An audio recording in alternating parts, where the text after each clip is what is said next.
Envision the intense scene as a Russian spy plane boldly encroaches upon the airspace of a formidable United States aircraft carrier, a towering emblem of American military strength.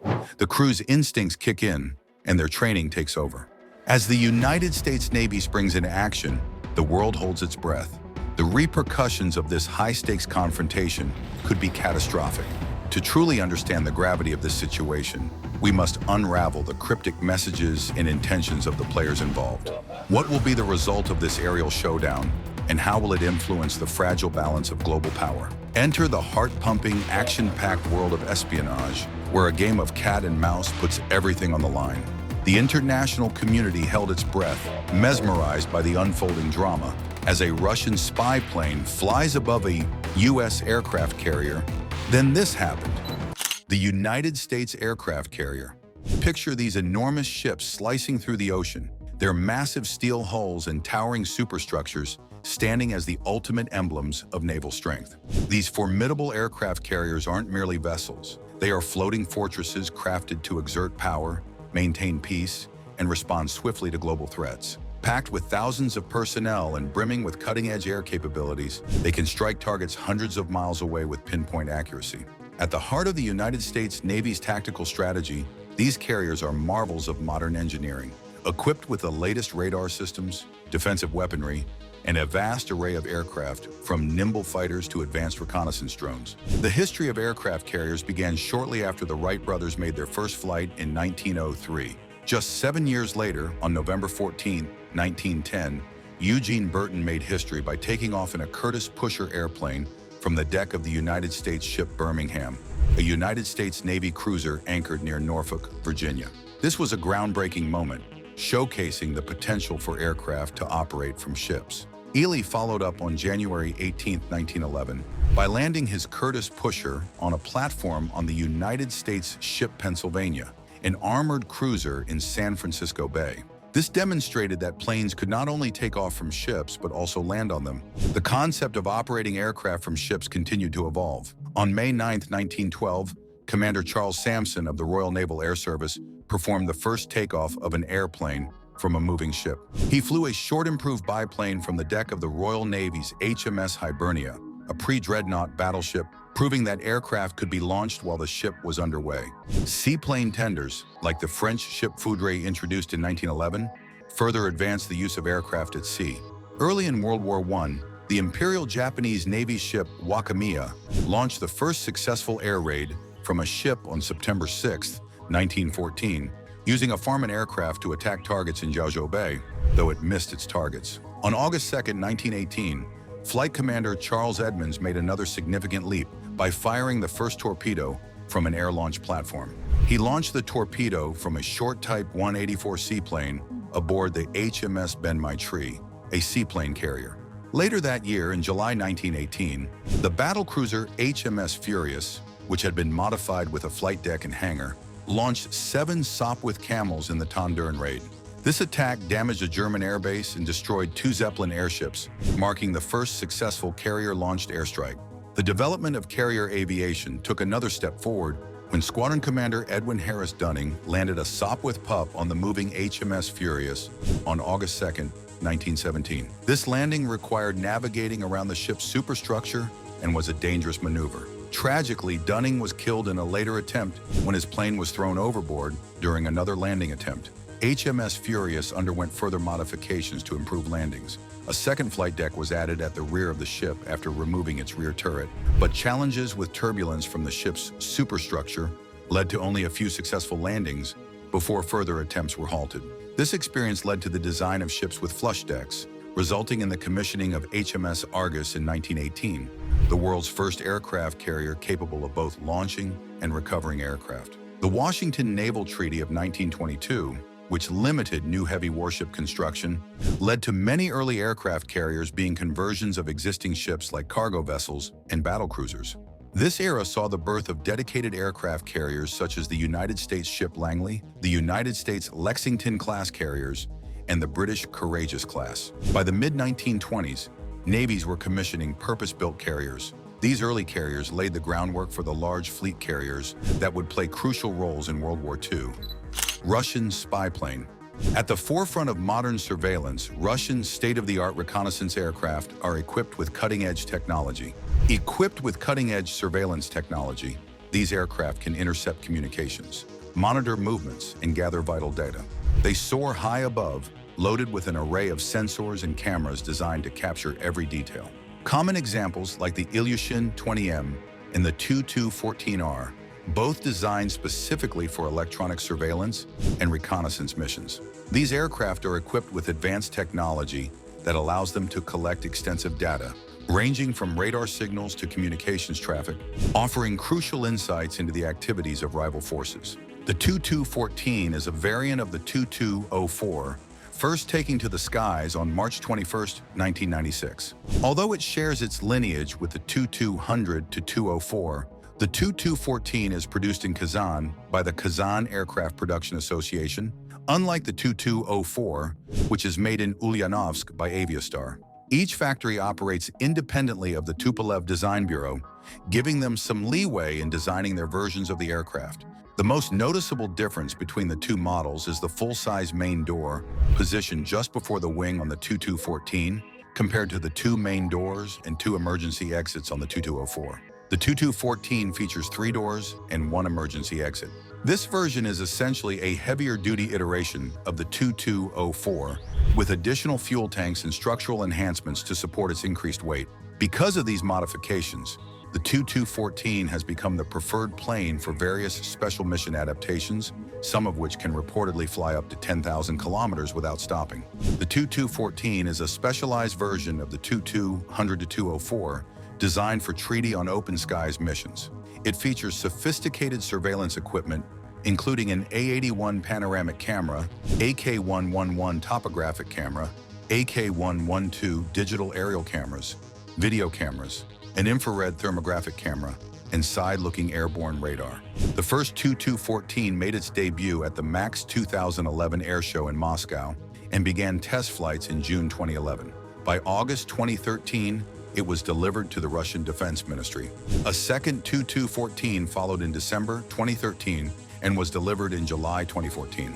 Intended to replace the Tu-151 and Antonov An-30 for observation missions, these aircraft have since been repurposed for military surveillance following Russia's departure from the Treaty on Open Skies in 2021. The Ilyushin aircraft made its inaugural flight on March 21, 1968, and completed its test cycle by the end of 1969. From its initial production until 1974, the Ilyushin 20, along with its various modifications, was built at the Moscow State Aircraft Plant, known as Znamya Truda, or Flag of Labor in English. This aircraft was developed from the Ilyushin 18D model. Unlike other aircraft in the Soviet Armed Forces, the Ilyushin was not used by air reconnaissance or specialized military units. Instead, it was directly attached to the fleet or district headquarters, serving as a key component of central control operations. Although primarily assigned to Central Command, the Ilyushin was occasionally used for reconnaissance missions along borders and participated in various military exercises. Over time, as its technology became outdated, the remaining Ilyushin 20s were converted into transport aircraft for cargo and personnel. Details about the Ilyushin 20's operational capabilities and avionics remain relatively sparse, but it was frequently spotted over European waters during the Cold War. This aircraft is equipped with advanced electronic intelligence and communications intelligence systems. Notably, it features a cigar-shaped pod under the fuselage that housed the Igla one-side-looking airborne radar for radar imaging and mapping. Additionally, a large A87P camera was installed on the side of the fuselage for detailed aerial photography. The Ilyushin 20 also carried the Vishnya SRS-4 ROM and Quadrat 2 ELINT systems, along with various antennas for gathering electronic data. 2 large antennas on top of the fuselage facilitated satellite communications, enabling near real-time transmission of information to ground command. In the front part of the passenger cabin, the aircraft was fitted with a radio-technical reconnaissance station and aerial photography equipment, with the radar station's antenna housed in an under-fuselage nacelle. The Ilyushin 20 also included a detailed radio-technical reconnaissance and interception system. The passenger cabin could accommodate 6 operators who managed these radio-technical systems. Compared to its predecessor, the Ilyushin 20 featured a lower flying weight a powerful Ivchenko AI-20 engine, and an extended flight range of up to 5,400 kilometers. The onboard crew was led by the chief of the onboard intelligence complex and included 5 flight crew members. In the tail section of the aircraft, there was a lounge area furnished with double passenger seats, a wardrobe, a buffet, and a toilet. The motivation behind the Russian reconnaissance aircraft to approach a United States aircraft carrier. So what drives a Russian reconnaissance aircraft to approach a United States aircraft carrier? What risks and rewards are involved for both sides? The answer lies in the high-stakes game of intelligence and counterintelligence. Each nation is constantly seeking to understand the other's capabilities and intentions. For the Russians, flying near a United States carrier could reveal critical information about its movements, operational procedures, and even the electromagnetic signals it emits. Conversely, for the United States, tracking a Russian spy plane could unveil the methods and technologies of Russian intelligence, shedding light on their strategic priorities. However, this process began with what seemed like an inconsequential detail. A radar operator aboard the aircraft carrier spotted a small dot on the edge of their radar's range, potentially hundreds of miles away from where an enemy might typically be expected. The blip was not yet identified, and the operator's training kicked into gear. They closely followed strict protocols to examine the dot's transponder code. If the code was missing or appeared unusual, it raised concern. The operator promptly informed the chain of command, alerting the captain and initiating a rapid sequence of decisions. The carrier's escorts, including destroyers and cruisers, prepared to counter any potential threat. As tension mounted, the crew prepared for a potential confrontation, transforming the radar room into a hive of activity with technicians and analysts working feverishly to evaluate the situation. They monitored the aircraft's movements and collected extensive data. Utilizing advanced software, they analyzed the flight path, speed, and altitude, looking for any hints that might indicate the aircraft's intentions. Meanwhile, the captain was in discussions with commanding officers, making crucial decisions on the next steps. As United States fighter jets took off, the Russian reconnaissance aircraft continued on its course, seemingly oblivious or indifferent to the unfolding events on the ground. This is where the real game of cat and mouse begins. During their pre-mission briefing, the fighter pilots are tasked with locating, tracking, and potentially intercepting the target aircraft. They are acutely aware that their every action will be under intense scrutiny, not only from their commanders, but also from the watchful eyes of Russian pilots and intelligence officers on board the surveillance plane, who are monitoring their movements with great interest. As the jets approach, their mission is to identify, shadow, and engage if required. They close in and visually confirm the aircraft's identity, a Russian spy plane. The fighter pilot's primary tasks are to get within range, visually recognize the aircraft, and make sure the enemy is aware of their presence. It's a classic game of cat and mouse, as the Russian plane is aware it's being monitored, while the United States jets are acutely conscious of the Russian aircraft. At its core, this encounter is about sending a clear message. The Russian plane, equipped with advanced surveillance technology, is likely gathering data on carrier movements, communication frequencies, and other operational details. The presence of the United States jet sends a definitive signal. We see you, and we're ready to act if necessary. The pilots maintain a tight formation around the spy plane, using their sophisticated equipment to relay real-time information back to the carrier. Now it's time for today's subscriber pick. In recent years, there have been several incidents of Russian spy planes flying above United States aircraft carriers, sparking concerns about surveillance and potential threats to national security. These encounters have occurred in various parts of the world, from the Philippine Sea to the Eastern Mediterranean. One notable incident occurred in 2019 when a Russian spy plane flies above a U.S. aircraft carrier. Then this happened. The Russian Navy's Su-35 fighter jet flew within 50 feet of the United States ship Chancellorsville, a United States Navy-guided missile cruiser in the Philippine Sea. The close proximity of the Russian jet to the United States ship raised eyebrows, and the incident was widely reported in the media. Another incident took place in 2016 when a Russian Ilyushin-20 spy plane flew over the Dwight Eisenhower, a United States Navy aircraft carrier in the Eastern Mediterranean.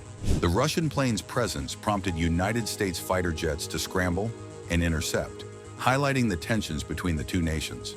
In 2015, a Russian Tupolev Tu-154 reconnaissance plane flew over the Theodore Roosevelt, a United States Navy aircraft carrier in the Gulf of Oman. The incident prompted United States fighter jets to escort the Russian plane, underscoring the United States military's commitment to protecting its assets. More recently, in 2020, a Russian Ilyushin-20 spy plane flew over the Nimitz, a United States Navy aircraft carrier in the Middle East. The incident was met with a swift response from United States fighter jets, which intercepted the Russian plane. These incidents demonstrate a pattern of Russian spy planes testing the boundaries of United States military operations. While the Open Skies Treaty allows countries to conduct surveillance flights over each other's territories, the proximity of these flights to United States aircraft carriers raises concerns about potential threats to national security. The United States military has responded to these incidents with a mix of caution and resolve. In each case, United States fighter jets have scrambled to intercept the Russian planes, demonstrating the country's commitment to protecting its assets and maintaining regional stability. As tensions between the United States and Russia continue to simmer, these incidents serve as a reminder of the ongoing rivalry between the two nations. While diplomacy and dialogue remain essential, the United States military must remain vigilant and prepared to respond to potential threats from Russian spy planes and other sources. What are your thoughts on these high-stakes encounters? Do you think these close encounters help maintain balance, or do they heighten the risk of conflict? Drop your comments below and let us know what you think. Intelligence gathering and data collection. This continuous flow of data aids the carrier's crew in assessing the spy plane's capabilities and intentions. These encounters, though seemingly dramatic, are actually part of a broader strategy known as a show of force. Both the United States and Russia have established protocols to handle such situations, designed to prevent escalation while still gathering intelligence and demonstrating power. The rules of engagement are clearly defined for both sides. United States jets will shadow the spy plane, maintaining a distance that prevents it from gathering detailed intelligence, yet close enough to ensure it doesn't pose an immediate threat. These encounters are a delicate balance of military might and diplomatic signaling. Both nations strive to assert their dominance while avoiding open conflict. While the rules of engagement aim to prevent these interactions from escalating into full-blown warfare, the stakes are high. Both sides recognize the importance of regulating their interactions to avoid accidents or misunderstandings that could lead to harm. The United States Navy pilots are thoroughly trained for such scenarios, enabling them to respond swiftly and effectively to any unexpected maneuvers by the spy plane. From a broader perspective, these encounters are not isolated incidents, but part of a larger geopolitical strategy. They serve as a means for nations to gather intelligence, test responses, and convey political messages. Each encounter is a measure of willpower, preparedness, and capacity, with both sides eager to demonstrate their dominance.